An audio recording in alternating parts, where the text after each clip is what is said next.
Welcome to CUET concept. CUET concept के online learning platform पे आप सभी का स्वागत है। मैं हूं प्रकृति, आपके अकाउंटेंसी और बिजनेस स्टडीज़ की मेंटोर, और आज हम बात करेंगे आपकी जो अकाउंटेंसी डोमेन सब्जेक्ट है उसकी सिलेबस के बारे में, एग्जाम पैटर्न के बारे में, किस टाइप की क्वेश्चंस आपसे पूछे जाते हैं, that is nature of questions के बारे में। ठीक है, उससे पहले मैं थोड़ा अपने बारे में आप सभी को बता देती हूँ। मेरा नाम प्रकृति है और मैं अभी अपनी पोस्ट ग्रेजुएशन BHU से, जो कि बनारस हिंदू यूनिवर्सिटी से कर रही हूँ। इससे पहले मैंने अपना अंडर ग्रेजुएशन जो कि UG भी बनारस हिंदू यूनिवर्सिटी से किया था। मैंने भी 2022 में CUET UG की एग्ज़ाम दी थी, ठीक है, जिसमें मुझे बिजनेस स्टडीज़ में 100 परसेंटाइल और अकाउंटेंसी में 99.6 परसेंटाइल मिले थे।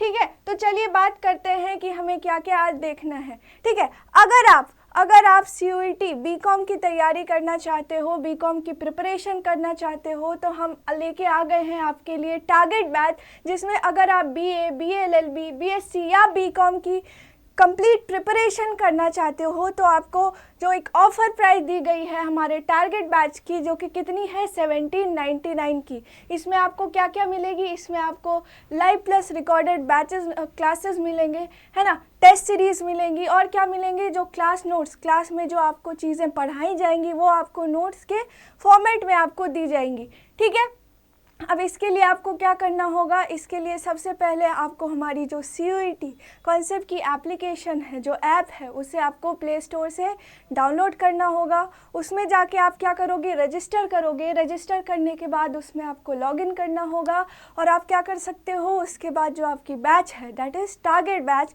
उसे सेलेक्ट करके आप पेमेंट कर दोगे। उसके बाद आपको ये सारी चीज़ें मिल जाएंगी। उस बैच में जो जो चीज़ें होंगी वो सारी चीज़ें आप अवेल कर सकते हो। ठीक है, तो इसकी प्राइस कितनी है? 1799 की। ठीक है, तो आपके पास ज़्यादा टाइम नहीं बची है, आपके ऑलमोस्ट एग्ज़ाम डेट्स भी NTA ने रिलीज़ कर दी है कि आपकी एग्ज़ाम शायद 11 मई से 31 मई के बीच हो सकती है, और सब्जेक्ट वाइज डे शीट आपको अप्रैल के लास्ट वीक तक मिल जाएगी। ठीक है, तो चलिए बात करते हैं कि आपको किस किस टाइप की जो नेचर ऑफ क्वेश्चंस हैं वो कैसे पूछे जाएंगे, है ना, क्या आपकी सिलेबस होगी, क्या एग्ज़ाम पैटर्न होंगे, क्या ट्रेंड्स हैं, कितने क्वेश्चंस किस यूनिट से देखने को मिली है, इन सारी चीज़ों की बात हम इस वीडियो में करेंगे। सबसे पहले हम समझते हैं कि आपकी जो डोमेन है अकाउंटेंसी की, इसकी कितनी क्वेश्चंस आपको एग्जाम में देखने को मिलेगी। तो आपकी जो अकाउंटेंसी डोमेन है, इसके आपको 50 क्वेश्चंस एग्जाम में आएंगे। जो अकाउंटेंसी डोमेन है, इसके कितने क्वेश्चंस आएंगे? आपको 50 क्वेश्चंस आपके एग्जाम में आएंगे CUET में। और कितने क्वेश्चंस अटेम्प्ट करने हैं? आपको 50 क्वेश्चंस ही अटेम्प्ट करने हैं। मतलब जो सारे क्वेश्चंस आ रहे हैं, टोटल 50 क्वेश्चंस आर कंपलसरी। आपको सारे क्वेश्चंस क्या करने हैं? अटेम्प्ट करने हैं। तो इस चीज़ का ध्यान रखना। पहले ऐसे आता था कि आपको 50 क्वेश्चंस दिए जाते थे, उसमें से आपको क्या करना होता था? 40 क्वेश्चंस अटेम्प्ट करने होते थे। ठीक है, तो ये पुरानी पैटर्न है, लेकिन इस बार क्या होगा? आपको टोटल 50 क्वेश्चंस आएंगे और टोटल 50 क्वेश्चंस आपको अटेम्प्ट करने हैं। अब उसके बाद बात करते हैं कि आपको टाइम कितना अलॉटेड है। आपको 60 मिनट्स का टाइम दिया जाएगा, जिसमें आपको 50 क्वेश्चंस अटेम्प्ट करने हैं। टोटल कितने मार्क्स की पेपर है आपकी? 250 मार्क्स की। टोटल मार्क्स 250 है। एक सही आंसर पे आपको 5 मार्क्स मिलेंगे। वहीं जब आपकी एक आंसर अगर गलत हो जाती है तो आपकी नेगेटिव मार्किंग भी है। कितने की है? -1 की। तो नेगेटिव मार्किंग का बिल्कुल ध्यान रखना। ठीक है, अब हम क्या बात करेंगे? अब हम बात करेंगे कि नेचर ऑफ क्वेश्चंस क्या थे। जो हमने PYQs देखा, आपने भी देखा होगा, तो कौन से टाइप की क्वेश्चंस आपसे पूछी जाती है?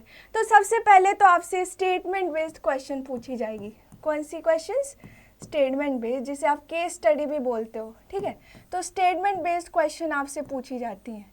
ठीक है, इसके अलावा आपसे क्या पूछा जाता है? इसके अलावा आपसे न्यूमेरिकल क्वेश्चंस पूछे जाते हैं। कौन से क्वेश्चंस? Numerical questions. और एक चीज़ ध्यान रखना, अकाउंट्स में न्यूमेरिकल्स के साथ साथ आपको थ्योरी क्वेश्चंस भी देखने को मिलेंगे। ठीक है, तो न्यूमेरिकल क्वेश्चंस। ठीक है, इसके बाद आपको मल्टीपल ऑप्शंस वाले क्वेश्चन देखने को मिलेंगे। कौन से? मल्टीपल ऑप्शंस वाले।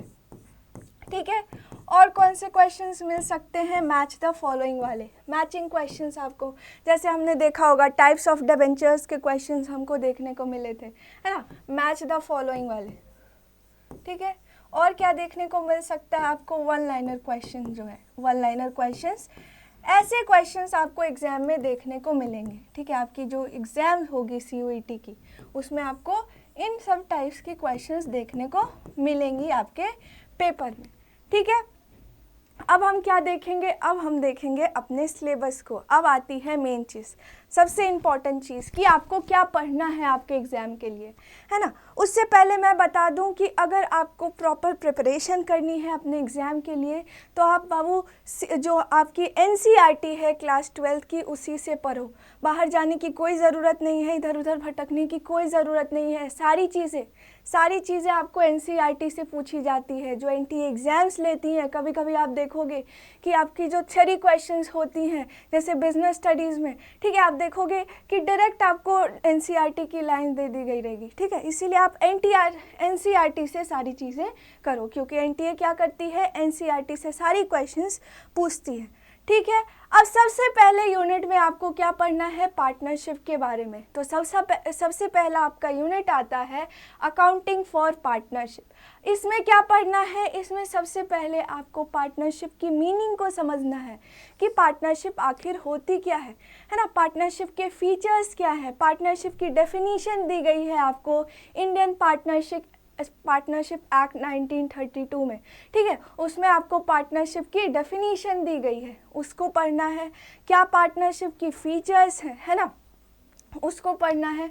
फिर क्या पढ़ना है आपको, पार्टनरशिप डीड के बारे में, बहुत इंपॉर्टेंट है। पार्टनरशिप डीड आपके किस में आती है, पार्टनरशिप में। पार्टनरशिप फर्म जो होती है वो क्या करती है, पार्टनरशिप डीड बनाती है, जिसमें क्या होता है, टर्म्स एंड कंडीशंस स्टेटेड रहते हैं। किसके बारे में, पार्टनरशिप बिजनेस के बारे में, ठीक है। जैसे क्या हो गया, कितनी कैपिटल इन्वेस्ट हुई है हमारे पार्टनरशिप फर्म का नाम क्या है, एड्रेस क्या है, पार्टनर्स कौन कौन है ना, उनकी एड्रेस क्या है, क्या इंटरेस्ट ऑन कैपिटल हम प्रोवाइड करेंगे, क्या इंटरेस्ट ऑन ड्राइंग चार्ज करेंगे। तो ये सारी चीज़ें उसमें स्टेटेड रहती हैं। और ये क्यों प्रेफर्ड, ऐसे ये कंपलसरी नहीं है पार्टनरशिप डीड बनाना, लेकिन प्रेफरेबल है।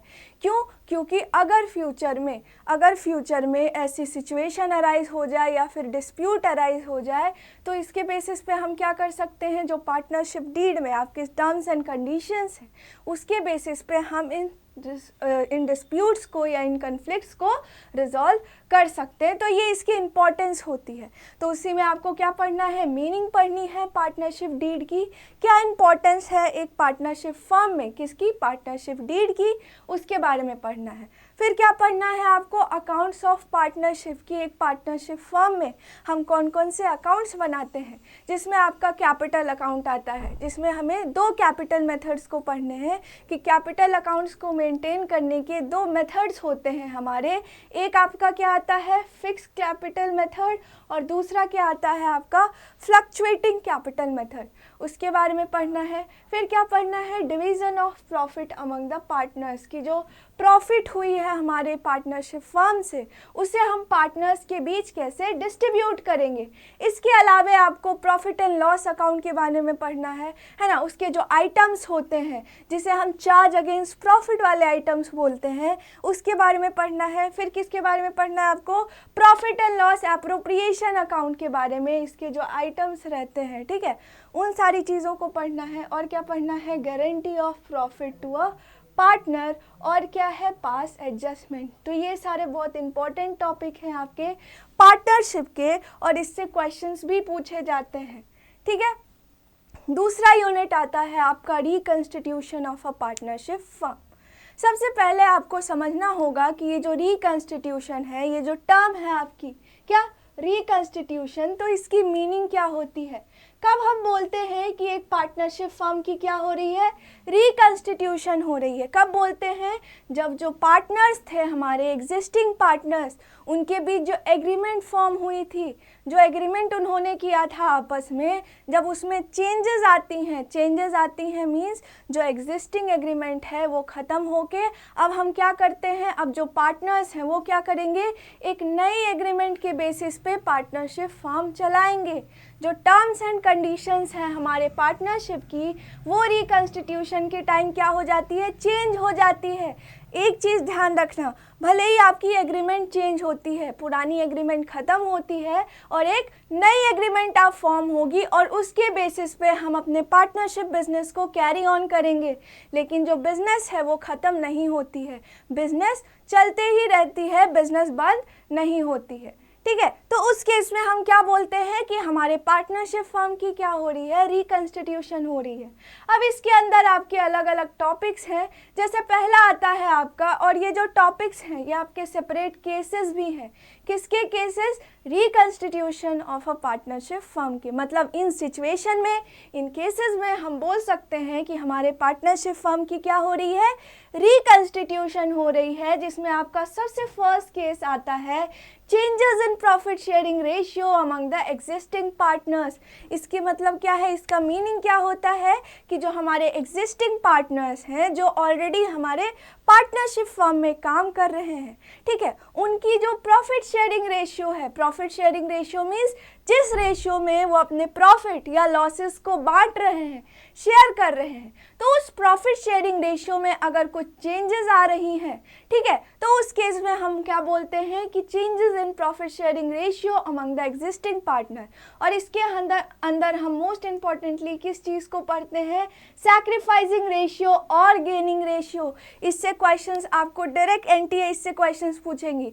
अब बताओ सैक्रिफाइसिंग रेशियो की क्या फॉर्मूला होती है, बहुत इजी फॉर्मूला है। क्या फॉर्मूला होती है, old ratio minus new ratio, मतलब जो पार्टनर्स हैं उनकी क्या ओल्ड रेशियो है और क्या न्यू रेशियो है। तो कभी कभी आपको बिल्कुल इजी क्वेश्चन पूछा जाता है, क्वेश्चन में आपको ओल्ड रेशियो भी दिए गए रहते हैं और न्यू रेशियो भी दी गई रहती है, और आपको बोला जाता है कि आप क्या कैलकुलेट करो, सैक्रिफाइसिंग रेशियो कैलकुलेट करो।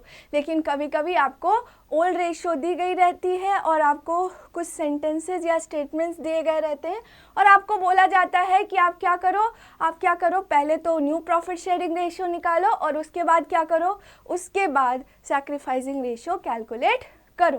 ठीक है, तो बस आपको इसकी फॉर्मूला पता रहनी चाहिए। क्या होती है फॉर्मूला इसकी, old ratio minus new ratio. वहीं जब हम गेनिंग रेशियो की बात करते हैं तो इसकी फॉर्मूला होती है हमारी new ratio minus old ratio. ठीक है, तो इससे क्वेश्चंस आपको देखने को मिलेंगे। दूसरा क्या आता है, accounting for revaluation of assets and the assessment of liabilities and distribution of reserves and accumulated profit.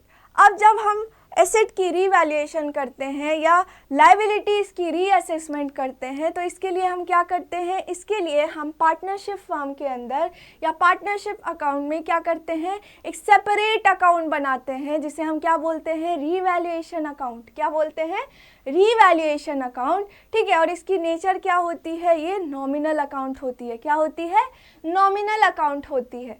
ठीक है, और क्या पढ़ना है कि जो रिजर्व्स हैं आपके बैलेंस शीट में कुछ रिजर्व्स दिए गए रहते हैं, तो वो रिकंस्टिट्यूशन के टाइम हम क्या देखते हैं, जैसे जनरल रिजर्व हो गया या कुछ स्पेसिफिक रिजर्व्स हो गए, तो वो मतलब सिचुएशन के हिसाब से या फिर टर्म्स एंड कंडीशंस के हिसाब से क्या होती हैं, पार्टनर्स के बीच डिस्ट्रीब्यूट होती है। तो वो सारी चीज़ें कैसे होगी उसे हमें पढ़ना है। ठीक है, इसके अलावा आपकी अनडिस्ट्रीब्यूटेड या एक्यूमुलेटेड प्रॉफिट्स होती हैं, वो भी क्या होती हैं, पार्टनर्स के बीच डिस्ट्रीब्यूट हो जाती हैं। ठीक है, फिर क्या पढ़ना है, मोस्ट इंपॉर्टेंट टॉपिक आपका गुडविल है ना। गुडविल से आपको थ्योरी वाले क्वेश्चंस भी देखने को मिलेंगे और आपको न्यूमेरिकल्स भी देखने को मिलेंगे, है ना। गुडविल में क्या पढ़ना है, सबसे पहले आपको गुडविल की मीनिंग को समझनी है कि गुडविल क्या होती है। क्या होती है, रेप्यूटेशन होती है हमारे फर्म की।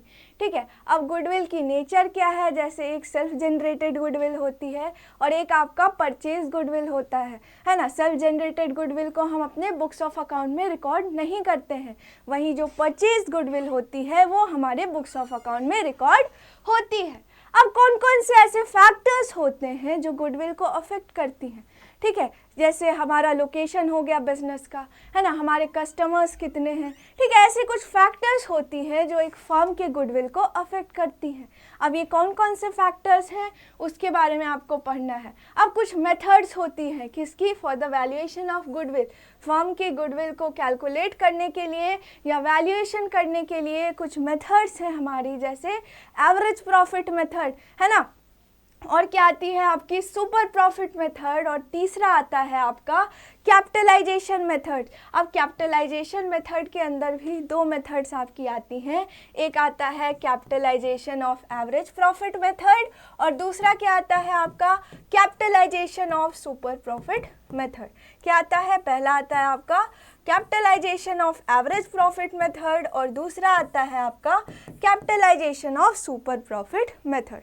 तो इन मेथड्स को आपको ध्यान से पढ़ना है क्योंकि इससे क्वेश्चंस आपको देखने को मिलेंगे एग्जाम्स में, ठीक है। अब नेक्स्ट केस आता है आपका, पहला क्या था, change in profit sharing ratio among the existing partner. अब दूसरी केस क्या होती है, दूसरी क्या सिचुएशन होती है जिसमें हम बोलते हैं कि हमारे पार्टनरशिप फर्म की क्या हो रही है, रिकंस्टिट्यूशन हो रही है, तो वो है हमारा admission of a partner. Admission of a partner means अगर पार्टनरशिप फर्म में कोई नया पार्टनर आता है, ठीक है, नया पार्टनर आता है, तो उस केस में हम क्या बोलते हैं कि उस पार्टनर की क्या हो रही है, एडमिशन हो रही है, उस सिचुएशन को, उस कंडीशन को हम क्या बोलते हैं, एडमिशन ऑफ अ पार्टनर।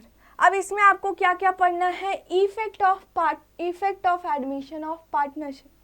अब ये जो नया पार्टनर हमारे फर्म में आया है, इससे हमारे एग्जिस्टिंग पार्टनर्स पे क्या इफेक्ट आ रही है, कैसे ये अफेक्ट कर रहा है उसे, क्या क्या इसके इफेक्ट्स हैं, इसको पढ़ना है।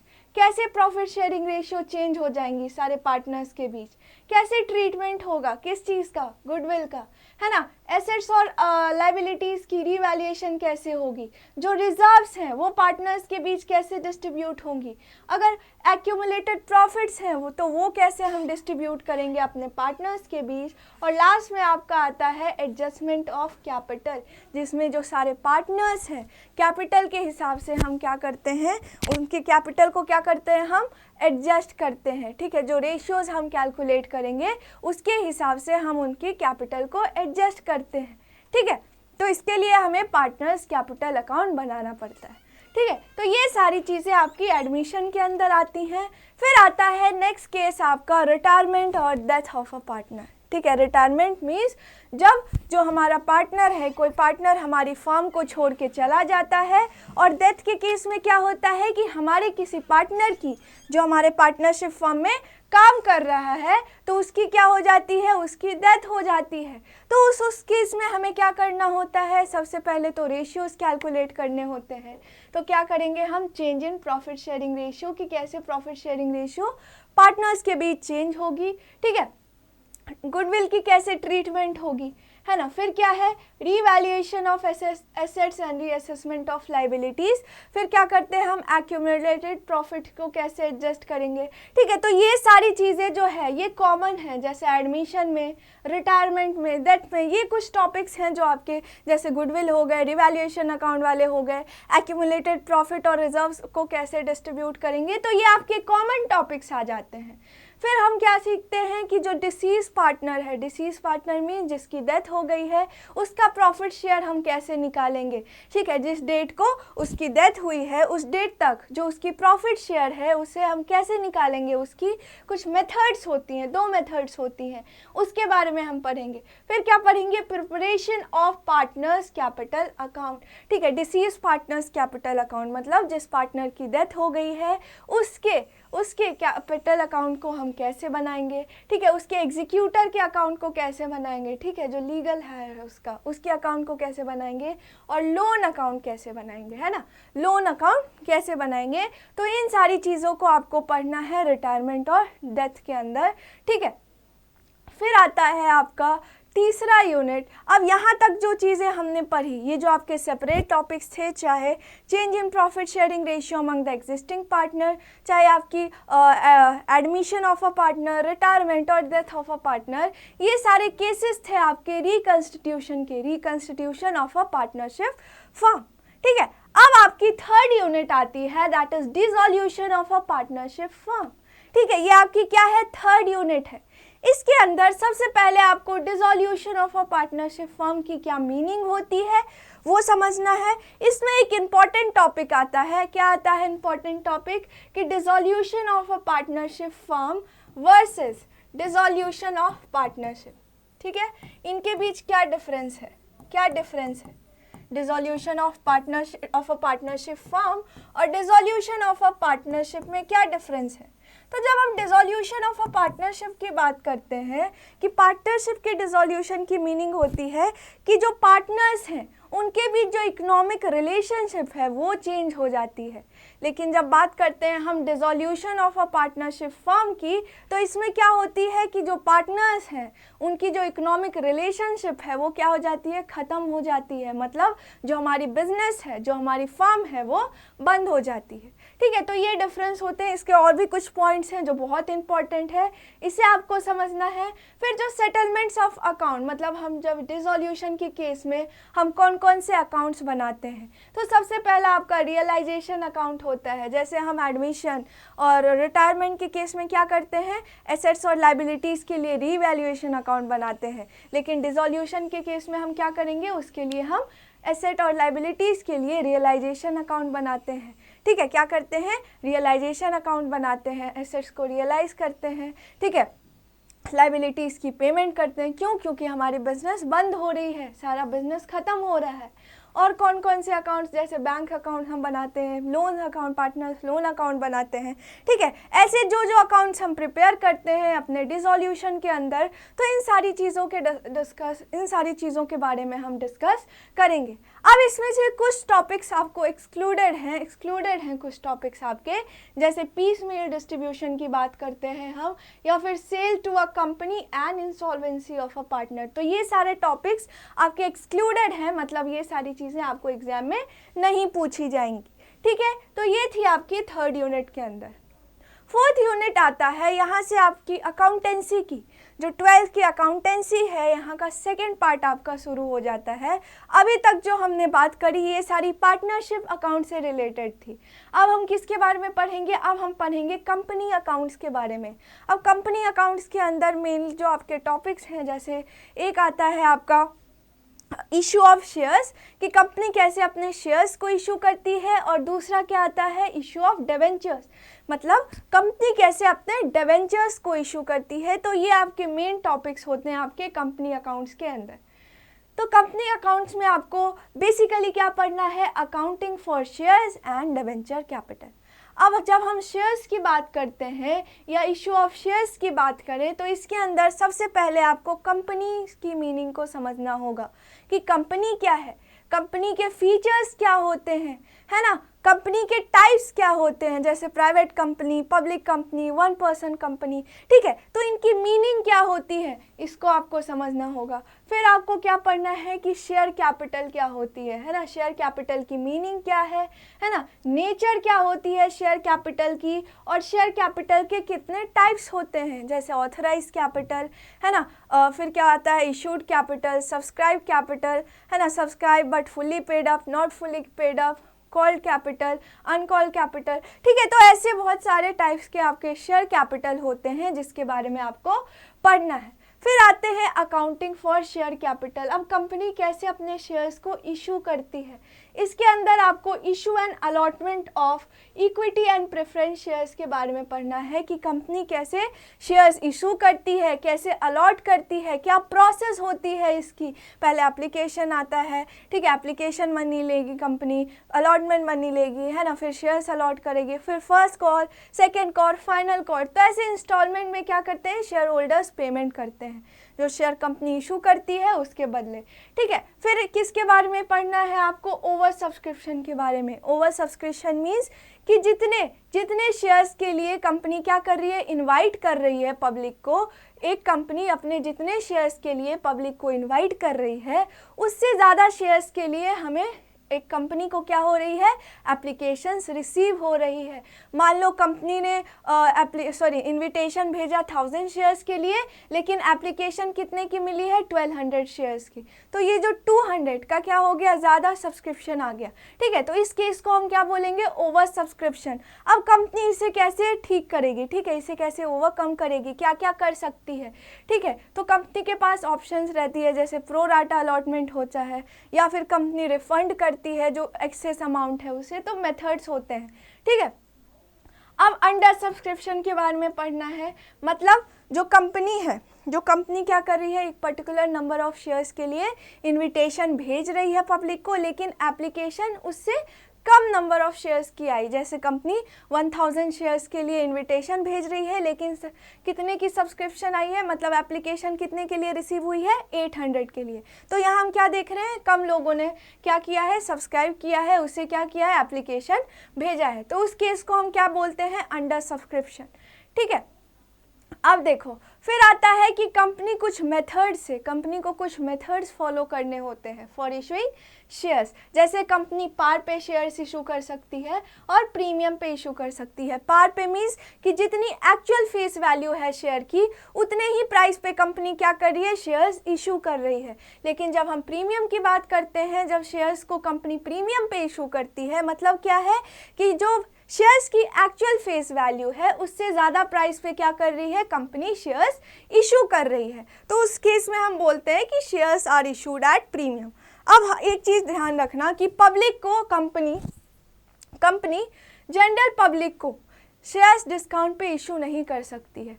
ठीक है, इसके कुछ एक्सेप्शंस होते हैं, जैसे एम्प्लॉयज़ को कर सकती है, अपने डायरेक्टर्स को कर सकते हैं। एम्प्लॉयज़ की बात करें तो एम्प्लॉय स्टॉक ऑप्शन प्लान जो आता है ना, स्वेट इक्विटी शेयर्स, इन सारे केसेस में क्या करती है कंपनी, अपने एम्प्लॉयज़ को डिस्काउंट में इशू कर सकती है शेयर्स, लेकिन जनरल पब्लिक को नहीं कर सकती है। ये सारी चीज़ें प्रोहिबिटेड है। ठीक है, फिर हम क्या पढ़ेंगे, कॉल्स इन एडवांस के बारे में। कभी कभी ऐसे होता है, मैंने बोला ना कैसे कंपनी कलेक्ट करती है पैसा, पहले एप्लीकेशन मनी लेती है, फिर अलॉटमेंट मनी लेती है, फिर फर्स्ट कॉल लेती है, सेकंड कॉल लेती है, और लास्ट में क्या करती है, फाइनल कॉल लेती है।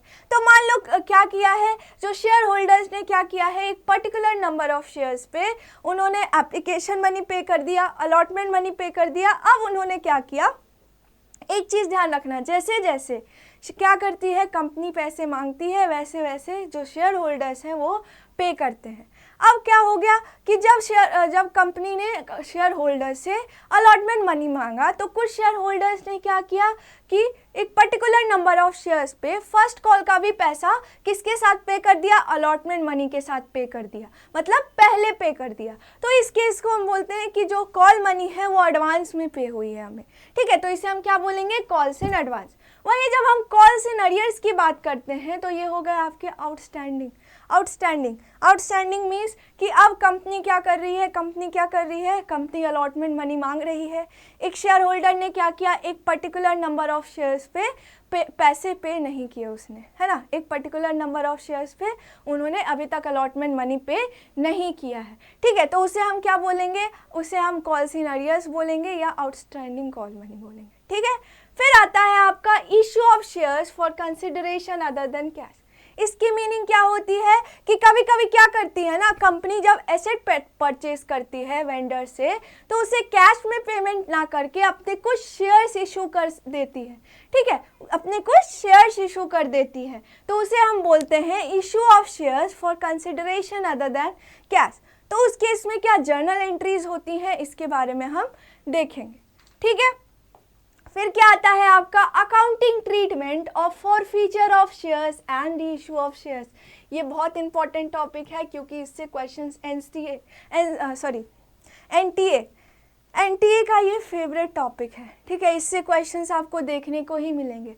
कैसे क्वेश्चंस मिलते हैं, जैसे आपको दिया जाएगा कि इतने शेयर्स फॉरफिट हो गए, इसमें से इतने शेयर्स कंपनी ने री इशू किए, अब बताओ कि कितना पैसा, कितना अमाउंट कैपिटल रिजर्व में जाएगा। ठीक है, तो ऐसे क्वेश्चंस आपको देखने को मिलेंगे। हम जब प्रैक्टिस करेंगे मैं आपको करवाऊंगी ऐसे question.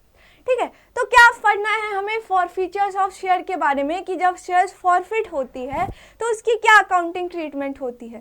Forfeiture of shares means क्या होता है कि अभी हमने देखा कॉल्स इन अरियर, मतलब क्या किया, शेयर होल्डर ने एक पर्टिकुलर नंबर ऑफ शेयर्स पे पैसे पे नहीं किए। अब कंपनी रेगुलर नोटिस भेज रही है कि आप क्या करो, पैसे पे कर दो, लेकिन नोटिफाई करने के बाद भी शेयर होल्डर ने पैसा पे नहीं किया, तो कंपनी क्या करती है, उस शेयर्स को फॉरफिट कर लेती है, जब्त कर लेती है। तो उसे ही हम क्या बोलते हैं, फॉरफीचर ऑफ शेयर्स।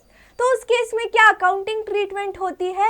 अब क्या करेगी कंपनी जो शेयर्स फॉरफिट कर रही है, जब्त कर रही है, उसे बाद में जाके क्या कर देगी, री इशू कर देगी किसी अलग शेयर होल्डर्स को।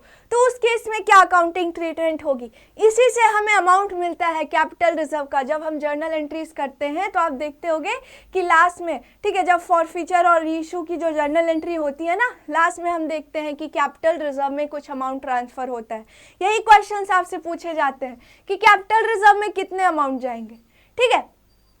फिर क्या पढ़ना है, presentation of share capital and debentures in balance sheet. जो कंपनी की बैलेंस शीट होती है वहां हम शेयर कैपिटल को कहाँ दिखाते हैं, ठीक है, शेयर होल्डर्स फंड के अंदर दिखाते हैं। कैसे क्या चीज़ शो करते हैं, क्या हेड होती है, क्या सब हेड होती है, कहाँ डिवेंचर्स को शो करते हैं। डिवेंचर्स हमारी लॉन्ग टर्म लाइबिलिटीज़ है, नॉन करेंट लाइबिलिटीज़ के अंदर आती है, ठीक है। तो इन सारी चीज़ों के बारे में पढ़ना है, ठीक है। अब ये थी आपकी शेयर।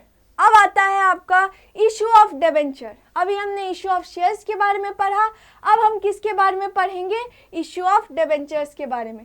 तो सबसे पहले आप समझोगे कि डिवेंचर्स क्या है ना, डिवेंचर क्या है, डिवेंचर की मीनिंग क्या है, क्या क्या फीचर्स होते हैं डिवेंचर्स के। उसके बाद आपको क्या समझना है, टाइप्स ऑफ डिवेंचर्स, कि कितने टाइप्स के डिवेंचर्स कंपनी इशू कर सकती है, सिक्योर्ड, अनसिक्योर्ड, है ना, रिडीमेबल, इररिडीमेबल, ठीक है। बहुत सारे टाइप्स के डिवेंचर्स होते हैं जिसके बारे में आपको पढ़ना है। फिर क्या पढ़ना है, methods of issue of debentures. अब कंपनी क्या करती है, कुछ मेथड्स फॉलो करती है अपने डिवेंचर्स को इशू करने के लिए। जैसे हमने शेयर्स में पढ़ा, जैसे शेयर्स क्या हो सकती है, पार पे इशू हो सकती है ना, प्रीमियम पे इशू हो सकती है, लेकिन जनरल पब्लिक को शेयर्स डिस्काउंट पे इशू हो सकती है, नहीं हो सकती है। लेकिन डिवेंचर्स की बात करते हैं तो डिवेंचर्स कंपनी पार पे भी इशू कर सकती है, प्रीमियम पे भी इशू कर सकती है और डिस्काउंट पे भी इशू कर सकती है, लेकिन शेयर्स डिस्काउंट पे इशू नहीं हो सकती है, ठीक है। लेकिन डिवेंचर्स होगी, मतलब जितनी एक्चुअल फेस वैल्यू है शेयर की, सॉरी डिवेंचर की, उससे कम प्राइस पे कंपनी क्या करती है, डिवेंचर्स इशू करती है। उस केस में हम बोलते हैं कि debentures are issued at discount. फिर आता है आपका issue of debentures for the consideration other than cash. फिर से वही बात, जब कंपनी क्या करती है, वेंडर से कुछ एसेट परचेज करती है तो उसको कैश में पे ना करके क्या करती है, अपने कुछ डिवेंचर्स इशू कर देती है, ठीक है। तो उस केस में हम बोलते हैं issue of debentures for the consideration other than cash. अब इसकी कुछ जर्नल एंट्रीज होती हैं जिसके बारे में हमें पढ़ना है। फिर आता है आपका issue of debentures with the terms of redemption. कभी कभी जब कंपनी डिवेंचर्स इशू कर रही होती है उसी टाइम जो रिडम्पशन की, जो रीपेमेंट की टर्म्स एंड कंडीशंस है वो डिसाइड हो जाती है, ठीक है। तो इन सारी केसेस में क्या क्या हो सकता है, जैसे कभी कभी डिवेंचर्स पार पे इशू तो हो रही है लेकिन रिडीम प्रीमियम पे होगी, कभी पार पे हो रही है इशू लेकिन डिस्काउंट पे रिडीम होगी। तो ऐसे कुछ केसेस होते हैं जिसके बारे में हमें पढ़ना है। फिर क्या आता है आपका debentures issued as collateral security. कभी कभी क्या होता है कि कंपनी क्या करती है, लोन लेने के लिए बैंक से या फिर किसी फाइनेंशियल इंस्टीट्यूशन से डिवेंचर को एज अ सिक्योरिटी रख देती है। जैसे मॉर्गेज रखते हो ना, अगर बैंक से लोन लेना होता है तो कुछ सिक्योरिटी अपने एसेट्स को रखते हो ना, जिसे आप मॉर्गेज बोलते हो, ठीक है। सो उसी तरह क्या होता है, कंपनी को जब लोन लेने होते हैं बैंक से तो वो क्या करती है, अपने कुछ डिवेंचर्स को एज अ सिक्योरिटी रख देती है, ठीक है। तो उस केस में हम बोलते हैं कि debentures are issued as collateral security, ठीक है। अब इसकी क्या कंसेप्ट है, इसके बारे में पढ़ना है, इसमें जो हम जर्नल एंट्रीज करते हैं, है ना। फिर क्या पढ़ना है आपको, इंटरेस्ट ऑन डिवेंचर्स के बारे में। डिवेंचर में क्या करना होता है, हमें एक फिक्स पीरियड ऑफ टाइम पे, नॉर्मली 6 मंथ्स में हम क्या करते हैं, उस पर कुछ इंटरेस्ट पे करते हैं अपने डिवेंचर होल्डर्स को, कंपनी को इंटरेस्ट पे करना होता है, ठीक है। तो उसके बारे में हम पढ़ेंगे। फिर देखो, फिर आता है आपका राइटिंग ऑफ डिस्काउंट और loss on issue of debentures. आप क्या करते हो, हमने क्या देखा कि कंपनी क्या कर सकती है, अपने डिबेंचर्स को डिस्काउंट पे भी इशू कर सकती है। मतलब जो एक्चुअल फेस वैल्यू होती है शेयर की, उससे कम प्राइस पे क्या कर रही है कंपनी, अपने डिबेंचर्स को इशू कर रही है। तो उस केस में कंपनी को लॉस हो रहा है। अब ये जो लॉसेज हैं, अब लॉस में एक और चीज़ आती है, जैसे कंपनी इशू तो कर रही है डिबेंचर किस पे, पार पे, लेकिन रिडीम कैसे कर रही है, प्रीमियम पे, मतलब उसे ज़्यादा पैसा पे करना होता है। तो इन दोनों केसेस में क्या हो रही है, कंपनी को लॉस हो रही है। अब ये जो लॉस हो रही है ये क्या होगी, ये राइट ऑफ होगी। तो ये कैसे राइट ऑफ होगी, इसके बारे में हमें पढ़ना है। ठीक है, तो ये सारी चीज़ें आपकी किस में थी, ये सारी चीज़ें आपकी थी 4th यूनिट में। अब आता है आपका लास्ट यूनिट। लास्ट यूनिट में आपको 2 ऑप्शंस दिए गए हैं, एक तो आपका है एनालिसिस ऑफ फाइनेंशियल स्टेटमेंट्स और दूसरा है आपका कंप्यूटराइज अकाउंटिंग सिस्टम्स। ठीक है, तो इन दोनों से क्वेश्चंस आपको देखने को मिलेंगे, लेकिन दोनों में से किसी एक टॉपिक के क्वेश्चंस को आप अटेम्प्ट कर सकते हो। ठीक है, तो ऑप्शनल है। अब देखो 5th यूनिट में क्या है, 5th यूनिट में पहला पार्ट आता है आपका एनालिसिस ऑफ फाइनेंशियल स्टेटमेंट्स। इसके अंदर हमें फिनेंशियल एनालिसिस के बारे में पढ़ना है। फिनेंशियल स्टेटमेंट्स की एनालिसिस मतलब जो फिनेंशियल स्टेटमेंट्स हैं उसमें जो डेटा रहती है वो क्या रहती है, कॉम्प्लेक्स फॉर्म में रहती है, कॉम्प्लिकेटेड फॉर्म में रहती है। जिनके पास अच्छी अकाउंटिंग नॉलेज नहीं है वो इस चीज़ को डिकोड नहीं कर पाएंगे कि अरे क्या है क्या है। तो इन सारी चीज़ों को देखते हुए हम क्या करते हैं, जो हमारी फाइनेंशियल स्टेटमेंट्स हैं, फाइनेंशियल स्टेटमेंट में क्या आती है आपकी, प्रॉफिट एंड लॉस अकाउंट आती है, जिसे आप statement of profit and loss बोलते हो या इनकम स्टेटमेंट बोलते हो। और दूसरी क्या आती है आपकी, दूसरी आती है आपकी बैलेंस शीट।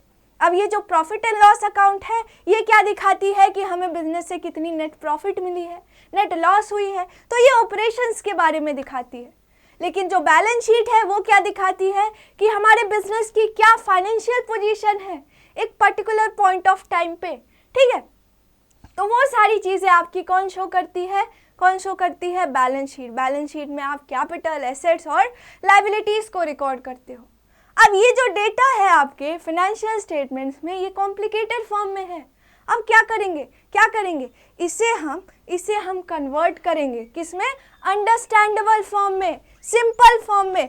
कॉम्प्लेक्स डेटा को क्या करेंगे, हम सिंपल फॉर्म में कन्वर्ट करेंगे ताकि हमें अपने कंपनी की, अपने बिजनेस की क्या स्ट्रेंथ है ना, क्या क्या एडवांटेजेस हैं, क्या क्या वीकनेसेस है, कुछ वीक पॉइंट्स हैं हमारे बिजनेस की, उसका पता चलेगा।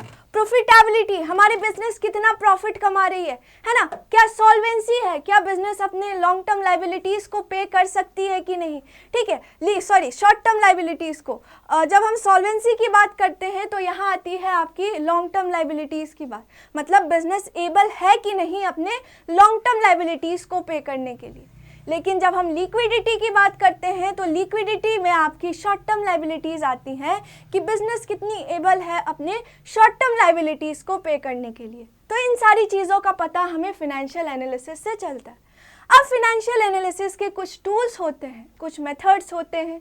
ठीक है, जैसे कॉमन साइज स्टेटमेंट्स आ गई आपकी, है ना, कंपैरेटिव स्टेटमेंट आ जाती है, रेशियो एनालिसिस आ गई, ट्रेंड एनालिसिस आ गई, कैश फ्लो स्टेटमेंट हो गए आपके, है ना, फंड फ्लो स्टेटमेंट हो गए। ये सारे क्या हैं, टूल्स हैं आपके, मेथड्स हैं किसके, फिनेंशियल एनालिसिस के। तो इसमें सबसे पहले आपको पढ़ना है फिनेंशियल स्टेटमेंट्स ऑफ कंपनी। तो यहाँ हम कंपनी के पॉइंट ऑफ व्यू से सारी चीज़ों को पढ़ेंगे। ठीक है, इसमें क्या पढ़ना है आपको, preparation of simple financial statements of a company in the prescribe form with the major headings and sub headings.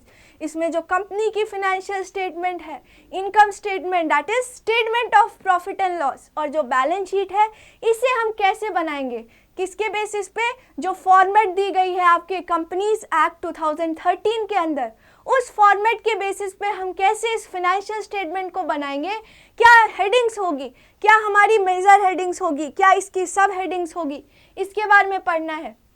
Next आता है आपका फिनेंशियल एनालिसिस, जो अभी हमने समझा। फिनेंशियल एनालिसिस की क्या मीनिंग है, क्या इंपॉर्टेंस होती है इसकी, है ना, पर्पस क्या है, क्यों करते हैं हम फिनेंशियल एनालिसिस, और क्या क्या लिमिटेशंस हैं हमारे फिनेंशियल एनालिसिस की, इसके बारे में पढ़ना है। इसके अलावा कुछ टूल्स हैं आपके, जैसे comparative statement, common size statement, इसे आप सेपरेट टॉपिक्स में पढ़ोगे। आता है आपका फिर अकाउंटिंग रेशियोज। क्या आता है? अकाउंटिंग रेशियोज, बहुत इंपॉर्टेंट है। इससे क्वेश्चंस आपको पूछे जाते हैं। आपको बोला जाएगा एक पर्टिकुलर रेशियो क्या करो, कैलकुलेट करो। आपको डेटा दी गई रहेगी और आपको बोला जाएगा कि क्या करो, आप इन रेशियोज को कैलकुलेट करो। ठीक है, तो इसके अंदर आपको मीनिंग समझनी है कि अकाउंटिंग रेशियोज की क्या मीनिंग है, क्या क्या ऑब्जेक्टिव्स हैं अकाउंटिंग रेशियो की, कि क्यों हम अकाउंटिंग रेशियो कैलकुलेट करते हैं, क्यों रेशियोज कैलकुलेट करते हैं। अब टाइप्स, जैसे अभी लिक्विडिटी रेशियो है ना, solvency ratio, activity ratio, profitability ratio, तो ये आपके टाइप्स हैं, कैटेगरीज हैं, जो हम क्या करते हैं, जिन कैटेगरीज की रेशियो हम कैलकुलेट करते हैं। अब इसके अंदर भी कई सारे रेशियोज आते हैं आपके, है ना। जैसे जब हम लिक्विडिटी रेशियो की बात करते हैं तो आपका करंट रेशियो आता है, एसिड टेस्ट रेशियो जिसे हम क्विक रेशियो भी बोलते हैं, है ना। जैसे सॉल्वेंसी रेशियो के अंदर आपकी डेट इक्विटी रेशियो आती है ना। ऐसे ही और भी रेशियोज आते हैं। एक्टिविटी रेशियो के अंदर आपकी इन्वेंट्री टर्नओवर रेशियो आती है, डेटर टर्नओवर रेशियो आती है, और भी आती हैं। क्रेडिटर टर्नओवर रेशियो आती है, वर्किंग कैपिटल टर्नओवर रेशियो आती है। प्रॉफिटेबिलिटी रेशियो के अंदर आपकी gross profit ratio, net profit ratio ना, operating ratio, operating profit ratio, ऐसे बहुत सारे रेशियोज आती हैं इसके अंदर, जिसके बारे में आपको पढ़ना है। फिर आता है आपका cash flow statement. Cash flow statement क्या है, इसकी मीनिंग क्या होती है? ये वैसी स्टेटमेंट है, ये क्या शो करती है कि आपके बिजनेस में कितने पैसे आए, कैश इनफ्लोज कितने हैं, कैश आउटफ्लोज कितने हैं, मतलब आपके बिजनेस से कितने पैसे गए हैं, कितने खर्च हुए हैं। फिर ऑब्जेक्टिव क्या होती है कैश फ्लो स्टेटमेंट बनाने की, क्यों बनाते हैं हम कैश फ्लो स्टेटमेंट, कैसे बनाते हैं, प्रिपरेशन क्या होती है, एडजस्टमेंट्स क्या क्या होती हैं इससे रिलेटेड। आप कैश फ्लो में देखोगे डिप्रिशिएशन से रिलेटेड कुछ एडजस्टमेंट है, अमोर्टाइजेशन, ये सारे आपके नॉन कैश आइटम्स होते हैं। इसे हम as a non cash item treat करते हैं, किसमें, कैश फ्लो स्टेटमेंट में। ठीक है, फिर आपकी डिविडेंड और टैक्स से रिलेटेड, परचेज एंड प्रॉफिट और sale on purchase and profit और loss on sale of current non current asset. ठीक है, as per revise standard issued by ICAI।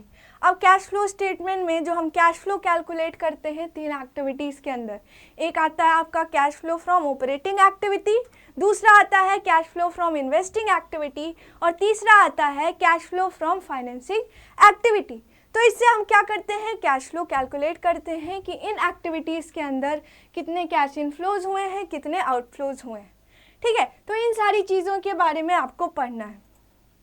अब आपका एक ऑप्शनल है, ऑप्शन दिए गए हैं आपको 5th यूनिट में, जो कि दूसरा है कंप्यूटराइज अकाउंटिंग सिस्टम।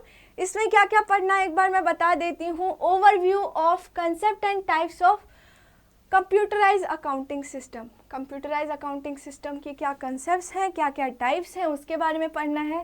फीचर्स क्या है कंप्यूटराइज अकाउंटिंग सिस्टम की, एडवांटेजेस क्या हैं, बेनिफिट्स, और क्या लिमिटेशंस मीन्स डिसएडवांटेजेस क्या क्या हैं, स्ट्रक्चर क्या होती है, जैसे charts of accounts, codification, hierarchy of accounts head.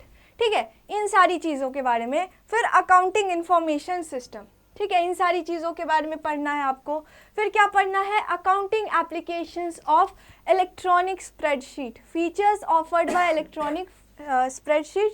Electronic spreadsheet जो है, इनकी क्या क्या फीचर्स होती हैं, कौन कौन से फीचर्स ये ऑफर करती है, क्या एप्लीकेशन होती है, किसमें किसमें, इन जनरेटिंग अकाउंटिंग इंफॉर्मेशन, है ना।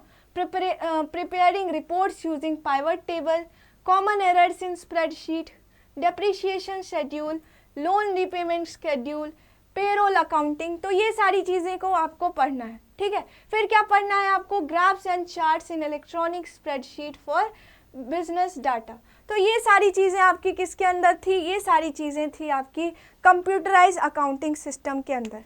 तो ये सारी तो आपके क्या थे, सिलेबस थे। अब हम देखेंगे कि आपको इन सारे यूनिट से कितने क्वेश्चंस आपको एग्जाम में देखने को मिल सकते हैं, और हम कुछ PYQ प्रीवियस ईयर क्वेश्चंस भी हम कुछ प्रैक्टिस करेंगे। उससे पहले मुझे बस 2 मिनट का टाइम दें।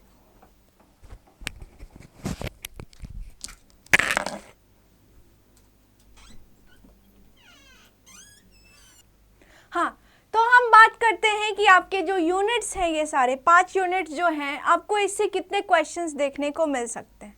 जब हम फर्स्ट पार्ट की बात करते हैं, फर्स्ट पार्ट मीन्स जो आपकी सारी पार्टनरशिप से रिलेटेड चीज़ें आती है, चाहे वो अकाउंटिंग फॉर पार्टनरशिप हो, रिकंस्टिट्यूशन की बात करें हम, है ना, रिकंस्टिट्यूशन में आपकी change in profit sharing ratio आ जाती है, एडमिशन आ जाती है, रिटायरमेंट या डेथ आ गई, है ना, और लास्ट में आपका dissolution of a partnership firm. तो ये जो फर्स्ट पार्ट है आपका, पार्ट 1 से आपको टोटल 30 क्वेश्चंस देखने को मिल सकते हैं, ऑलमोस्ट 30 क्वेश्चंस देखने को मिल सकते हैं। ये आपकी पार्टनरशिप की बात होगी। आपका पार्ट 2 जो है दैट इज कंपनी अकाउंट, जिसमें हम इशू ऑफ शेयर्स और डिबेंचर्स की बात करें तो इससे अप्रॉक्स 10 क्वेश्चंस आपको देखने को मिल सकती हैं। और तीसरा पार्ट जो है आपका एनालिसिस ऑफ फाइनेंशियल स्टेटमेंट्स, इससे भी आपको अप्रॉक्स 10 क्वेश्चंस देखने को मिल सकती हैं। ठीक है, तो आपको वेटेज का पता लग सकता है कि पार्टनरशिप की वेटेज जो है आपके पेपर में ज़्यादा है। बाकी के जो 2 यूनिट्स है या जो 2 पार्ट्स है, यूनिट्स नहीं, जो 2 पार्ट्स हैं उससे आपको 10-10 क्वेश्चंस देखने को मिल सकते हैं। तो ये आपकी एक, मैं बता रही हूँ ऐसे एक्सपेक्ट कर सकती हूँ कि इतना क्वेश्चंस, ये नहीं कि नहीं इतने ही क्वेश्चंस आएंगे, मैंने अप्रॉक्स बोला है। ठीक है, इन चीज़ों का ध्यान रखना। अब हम अपने PYQs में कुछ क्वेश्चंस आए हैं आपके अकाउंट्स के, इससे हम देख सकते हैं कि हमें कैसा क्वेश्चंस पूछा जा सकता है। जैसा मैंने बताया कि आपको अकाउंट्स में थ्योरी क्वेश्चंस भी देखने को मिलेंगे और जो है आपके न्यूमेरिकल क्वेश्चंस वो भी देखने को मिलेंगे। ठीक है, तो ये मत सोचना कि बस थ्योरी या बस न्यूमेरिकल्स देखने को मिल रहे हैं, तो ऐसा नहीं होता है। ठीक है, सबसे पहला क्वेश्चन है आपका इशू ऑफ शेयर्स से, जो टॉपिक मैंने बताया था बहुत इंपॉर्टेंट है। क्वेश्चन क्या है, the director of Preeva polymer limited resolved that 200 equity shares of ₹100 each be forfeited for the non payment of second and final call of ₹30 per share. एक जो डायरेक्टर है किसकी, एक कंपनी का डायरेक्टर है, कौन सी कंपनी का, प्रीवा पॉलीमर लिमिटेड। उसने बताया कि जो हमारी कंपनी की 200 शेयर्स इक्विटी शेयर जो है वो क्या की गई है, फॉरफिट की गई है। कंपनी ने क्या किया है, 200 इक्विटी शेयर्स फॉरफिट किया है, जिसकी फेस वैल्यू कितने की थी, 100 रुपीज़। ठीक है, एक शेयर की फेस वैल्यू कितनी थी, 100 रुपीज़ की थी। ठीक है, अब क्यों हुआ है, क्यों ये शेयर्स फॉरफिट हुई है, क्योंकि शेयर होल्डर ने क्या किया है कि जो उनका सेकेंड एंड फाइनल कॉल था दैट इज 30 पर शेयर, ठीक है, वो पे नहीं किया है। ठीक है, out of these 150 shares were reissued at ₹60 per share to Monit. अब एक दूसरा शेयर होल्डर है मोनित। ठीक है, अब कंपनी ने क्या किया कि जो ये फॉरफिट करे थे शेयर्स, जो शेयर्स जब्त किए थे कंपनी ने, उसमें से 150 शेयर्स, मतलब 150 आउट ऑफ 200 शेयर्स कंपनी ने क्या किया था, फॉरफिट किया था। इसमें से 150 शेयर कंपनी ने री इशू कर दिया है। किसे री इशू किया है, मोनित को। ठीक है, और उसे कुछ डिस्काउंट भी दिए हैं। ठीक है, जैसे फेस वैल्यू पहले शेयर की कितनी थी, पहले 100 थी, लेकिन कंपनी ने अब इन जो शेयर जो 150 शेयर्स हैं इसे कितने पे री इशू किया है, 60 पे। ठीक है, कितने पे री इशू किया है, 60 पे री इशू किया है। ठीक है, तो सबसे पहले हम देखेंगे कि इसमें से कितने पैसे हमें मिले हैं। ठीक है, कितने पैसे हमें मिले हैं। ठीक, तो देखो सबसे पहले हम देखेंगे कि जो बाकी के अमाउंट हैं, जैसे हमने यहाँ देखा कि कितने अमाउंट की पेमेंट नहीं हुई है, 30 रुपीज़ की पेमेंट नहीं हुई है। मतलब 100 में हमें 30 रुपीज़ नहीं मिला है और बाकी 70 रुपीज़ हमें मिल चुके हैं, 70 रुपीज़ हमें मिल चुके हैं। तो सबसे पहले हम ये निकालेंगे कि जो शेयर्स हमने फॉरफिट करके बेचा है, मतलब फॉरफिट हमने 200 शेयर्स किए हैं, लेकिन फिर से रीइशू कितना किया है, बेचा नहीं है, रीइशू कितना किया है, 150 शेयर्स। तो इस शेयर्स पे हमें कितने पैसे मिल चुके हैं, कितने पैसे मिल चुके हैं। तो ये हम कैसे निकालेंगे कि जितने शेयर्स हमारे रीइशू हो रहे हैं डिवाइडेड बाय जितने शेयर्स हमारे फॉरफिट हुए हैं। ठीक है, जितने शेयर्स रीइशू हुए हैं और जितने शेयर्स हमारे फॉरफिट हुए हैं। इसमें कुछ डेटा मिसिंग है, नहीं, देखो 200 इक्विटी शेयर्स क्या हुए हैं, फॉरफिट हुए हैं, जिसकी फेस वैल्यू कितनी थी हमारी, जिसकी फेस वैल्यू 100 रुपीज़ की थी। तो अगर सारे पैसे हमें मिल जाए, सारे पैसे अगर हमें मिल जाते तो कितना होता, कितने पैसे हमें मिलते, फिर 20,000 के मिलते।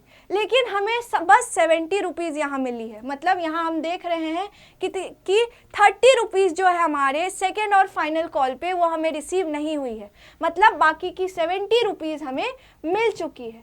तो जब हम 70 इंटू 200 करेंगे तो जितने शेयर्स हमने फॉरफिट किए हैं उसमें हमें 14,000 रुपीज़ ऑलरेडी रिसीव हो गई है।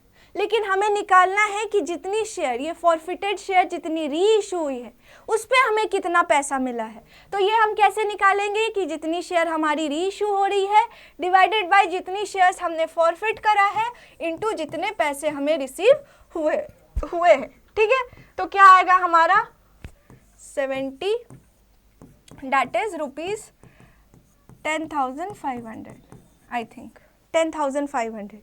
एक बार कैलकुलेट कर लेते हैं।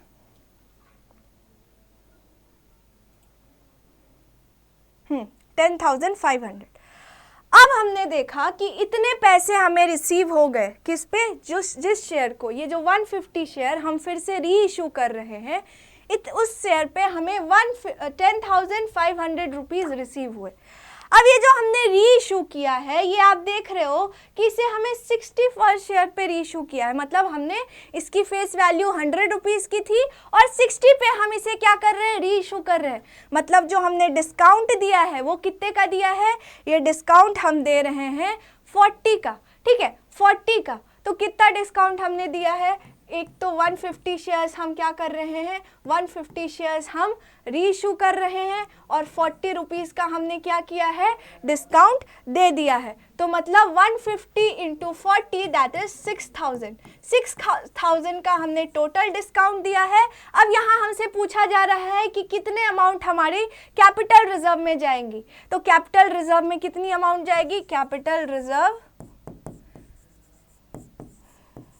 में जाएगी कितनी अमाउंट, जितनी अमाउंट हमें रिसीव हो चुकी है इन शेयर पे, जितने शेयर्स को हम री इशू कर रहे हैं उस पे ऑलरेडी रिसीव्ड अमाउंट हमारी कितनी है, 10,500 की, और माइनस कितना हमने डिस्काउंट दिया है, कितना डिस्काउंट दिया है, 6,000 का।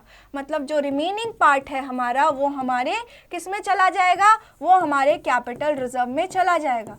तो आपका आंसर है 4,500। तो यहाँ करेक्ट ऑप्शन हो जाएगा आपका ऑप्शन बी, दैट इज 4,500। कितना अमाउंट आपके कैपिटल रिजर्व में जाएगा, 4,500। ठीक, तो ऐसे क्वेश्चंस आपको देखने को मिलेंगे। अब नेक्स्ट क्वेश्चन है, Rana Sana and Kamana are partners. 3 partners हैं आपके, राना, सना और Kamana are partners, sharing profit in the ratio 4:3:2। अब वो इस रेशियो में क्या कर रहे थे, प्रॉफिट को शेयर कर रहे थे, प्रॉफिट और लॉसेस को 4:3:2 के रेशियो में क्या कर रहे थे, शेयर कर रहे थे। अब राना जो है वो क्या करता है, वो रिटायर हो जाता है फर्म से, मतलब वो फर्म को छोड़ के चला जाता है। और सना और कमाना क्या डिसाइड करते हैं कि फ्यूचर में जो हम प्रॉफिट है वो हम 5:3 के रेशियो में शेयर करेंगे, बांटेंगे। तो आपसे पूछा जा रहा है कि गेनिंग रेशियो क्या होगी, किसकी गेनिंग रेशियो, सना और कमाना की। तो गेनिंग रेशियो का फॉर्मूला आपका होता था new ratio minus old ratio. तो जब हम सना की बात करें तो सना की न्यू रेशियो क्या है, दोनों की न्यू रेशियो है 5:3, मतलब 5/8 माइनस ओल्ड रेशियो क्या थी, 4:3:2, मतलब 43729। तो ये आपकी आ गई 45 16।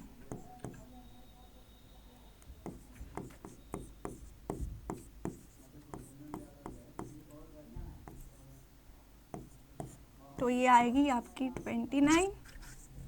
ठीक है,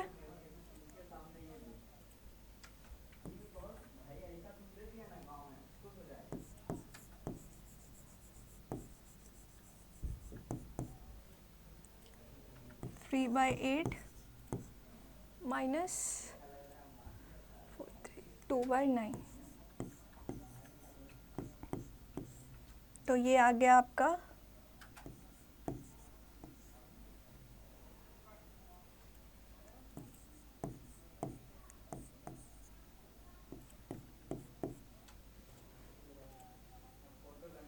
तो आपका आंसर क्या आ गया 29:11। कहीं मिस्टेक हो रही है 45।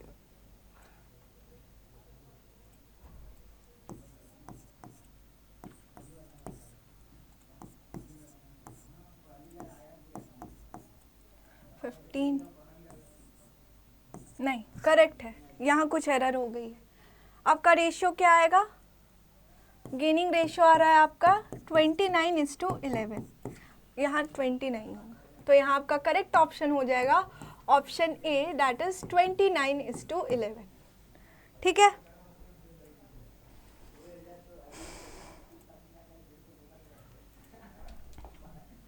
अब देखो, अब आपका नेक्स्ट क्वेश्चन आता है कि A B and C are partners in a firm. A B C क्या है, 3 पार्टनर्स हैं आपके फर्म में। ठीक है, एक पार्टनरशिप फर्म है जिसमें ए बी और सी पार्टनर्स हैं। If D is admitted as a partner, अब एक अगर नया पार्टनर डी आपके फर्म में आता है, इस फर्म में आता है, तो what will be its effect, और इसकी इफेक्ट क्या होगी। ठीक है, इसकी इफेक्ट क्या होगी उस पार्टनरशिप फर्म में।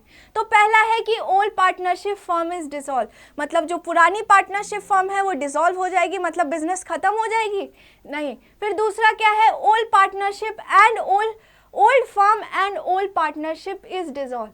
अब बोला जा रहा है कि फर्म भी बंद हो जाएगी, खत्म हो जाएगी, डिसॉल्व हो जाएगी, और पार्टनरशिप भी डिसॉल्व हो जाएगी। तीसरा क्या है कि ओल्ड पार्टनरशिप इज रिकंस्टिट्यूटेड, बोला जा रहा है कि जो पुरानी पार्टनरशिप एग्रीमेंट है वो रिकंस्टिट्यूट हो जाएगी, उसमें चेंजेस आएंगी। ठीक है, और चौथा क्या है कि firm will lose its existence. तो जब हम एडमिशन की बात करते हैं तो ये हमारी किसकी केस थी, reconstitution of a partnership firm, मतलब जो हमारी पुरानी एग्रीमेंट है वो खत्म हो जाती है, और अब हम क्या करेंगे, नई एग्रीमेंट के बेसिस पे अपनी पार्टनरशिप बिजनेस को कैरी ऑन करेंगे। तो जब हम एडमिशन की बात करते हैं तो यहाँ क्या होगा कि जो हमारी ओल्ड पार्टनरशिप है, एग्रीमेंट है, वो रिकंस्टिट्यूट हो जाएगी। तो यहाँ आपका करेक्ट ऑप्शन हो जाएगा ऑप्शन सी या option 3, that is old partnership is reconstituted. ठीक है, अब देखो, अब आपका नेक्स्ट क्वेश्चन आता है कि Hemant and Naman are partners in a firm sharing profit in the ratio 3:2। Hemant और नमन 2 पार्टनर्स थे। ठीक है, वो एक पार्टनरशिप फर्म चला रहे थे, और वो किस रेशियो में प्रॉफिट या लॉसेस को शेयर कर रहे थे, 3:2 के रेशियो में। अब उनकी कैपिटल कितनी थी, हेमंत की कैपिटल थी ₹80,000 की, और नमन की कितनी थी, 50,000 की। दे एडमिटेड सम्राट on January 1st, 2025 as a new partner for 1/5 share in the future profit। उसने एक नए पार्टनर को एडमिट किया जिसका नाम सम्राट था, और कितने शेयर के लिए, 1/5 शेयर के लिए। ठीक है, और सम्राट ब्रॉट ₹60,000 एज हीज कैपिटल। ठीक है, अब सम्राट ने कितना कैपिटल लाया, 60,000 का। ठीक है, अब देखो, अब बोला जा रहा है कि आपको फर्म की गुडविल निकालनी है, calculate the value of goodwill of the firm. अब जब हम सम्राट के प्रॉफिट शेयरिंग रेशियो या प्रॉफिट शेयर के बेसिस पे फर्म की कैपिटल निकाले तो कितनी आएगी हमारी, कितनी आएगी, सम्राट ने कितना कैपिटल लाया, 60,000 का। कितने शेयर के लिए वो आया, 1/5 शेयर के लिए। और जब हम पूरे फर्म की कैपिटल निकालते हैं तो हमारा कितना आता है, 3 लाख का। 3 लाख का हमारा कैपिटल आएगा। ठीक है, जब हम सम्राट के प्रॉफिट शेयर के बेसिस पे फर्म की कैपिटल निकालें तो हमारा 3 लाख आ रहा है, और जब हम तीनों पार्टनर्स के कंबाइंड कैपिटल को निकालें तो कितना आ रहा है हमारा, कंबाइंड कैपिटल कैलकुलेट करें तो आएगा हमारा रुपीस, सबसे पहले हम हेमंत के कैपिटल को लेते हैं, दैट इज 80,000। फिर हम किसके कैपिटल को लेंगे, नमन के कैपिटल को 50,000, और लास्ट में हम सम्राट के कैपिटल को भी लेंगे, दैट इज 60,000। तो आपका कंबाइंड कैपिटल आ रहा है 80 + 50 दैट इज 1,30,000 + 60,000 दैट इज 1,90,000 और एक्चुअल कैपिटल कितनी आई? एक्चुअल कैपिटल जो हमने कैलकुलेट करी थी वो कितनी आई? 3 लाख की। तो हमारी जो गुडविल की वैल्यू होगी वो कितनी होगी? Goodwill is equal to ₹3 lakh minus 1,90,000। ठीक है, तो आपकी गुडविल की वैल्यू कितनी आएगी? 1,10,000। ठीक है, तो कौन सा ऑप्शन करेक्ट हुआ आपका? Option 2, that is 1,10,000। ये आपकी गुडविल की वैल्यू है। किसकी वैल्यू है? गुडविल की। यहाँ हम हिडन गुडविल को कैलकुलेट कर रहे हैं। ठीक है, तो यहाँ गुडविल की वैल्यू क्या है आपकी? 1,10,000। अब देखो, अब आपकी नेक्स्ट क्वेश्चन आती है कि the common size statement are useful both in intra-firm comparison over different years and also in making inter-firm comparisons for several years. This analysis is known as। अब बोला जा रहा है कि जो कॉमन साइज स्टेटमेंट आप प्रिपेयर कर रहे हो ये दोनों चीज़ में हेल्प करती है। किस चीज़ में? इंट्रा-फर्म कंपैरिजन में। मतलब एक फर्म के परफॉर्मेंस को, जो हर साल की जो परफॉर्मेंस हो रही है उसे कंपेयर करने में, और जो डिफरेंट फर्म्स हैं, जो इंटर फर्म्स हैं, जो कि सेम लाइन ऑफ बिजनेस में डील कर रहे हैं, उनके परफॉर्मेंस को भी कंपेयर करने में हेल्प करती है। तो इस एनालिसिस को हम क्या बोलते हैं? तो आप रिकैप करो कि जो कॉमन साइज स्टेटमेंट है उसे हम वर्टिकल एनालिसिस बोलते हैं, और जो हमारी कंपैरेटिव स्टेटमेंट होती है उसे हम क्या बोलते हैं? Horizontal analysis. तो यहाँ करेक्ट ऑप्शन क्या होगा? वर्टिकल एनालिसिस, क्योंकि कॉमन साइज स्टेटमेंट को हम क्या करते हैं? क्या बोलते हैं? Vertical analysis. तो यहाँ आपका करेक्ट ऑप्शन हो जाएगा option 1, that is vertical analysis, option 1। अब देखो, अब आपका लास्ट क्वेश्चन आता है कि which analysis is a judgmental process which aims to estimate current and past financial position. अब बोला जा रहा है कि कौन सी ऐसी जजमेंटल प्रोसेस होती है जो कि करंट मतलब अभी के, और मतलब प्रेजेंट और पास्ट के जो फ्यूचर फाइनेंशियल पोजीशन है एक फर्म की, एंटरप्राइज की, उसे एस्टिमेट करता है, and the results of operation, क्या एक्टिविटीज़ हो रही हैं, कैसी ऑपरेशंस हो रही हैं एंटरप्राइज में, with primary objective of determining the best possible estimates and predictions about the conditions। तो इस प्रोसेस को हम क्या बोलते हैं? पहला आता है आपका कैश फ्लो एनालिसिस, दूसरा आता है आपका ट्रेंड एनालिसिस, तीसरा है आपका रेशियो एनालिसिस, और चौथा क्या है? Financial statement analysis. तो ये जो जजमेंटल प्रोसेस है इसे हम क्या बोलते हैं? Financial statement analysis. तो आपका करेक्ट ऑप्शन क्या हो जाएगा? Option 4, that is financial statement analysis. ठीक है, तो ऐसे क्वेश्चंस आपसे एनटीए पूछती हैं। अभी हमने देखा कि जो शेयर्स हैं उससे नॉर्मली वो कैपिटल रिजर्व्स वाले क्वेश्चंस पूछेंगी, और बाकी के ये जो बेसिक कंसेप्ट्स हैं आपके अकाउंटेंसी की, इससे क्वेश्चंस आपको एग्जाम में देखने को मिलेंगे। तो आई होप कि आपको सारी चीज़ें समझ में आई हों। फिर भी अगर आपको कोई डाउट हो तो एक बार मुझे कमेंट सेशन में ज़रूर बताना। मैं कोशिश करूँगी कि नेक्स्ट वीडियो में मैं आप सभी के डाउट्स को कवर करूँ। तब तक के लिए थैंक यू।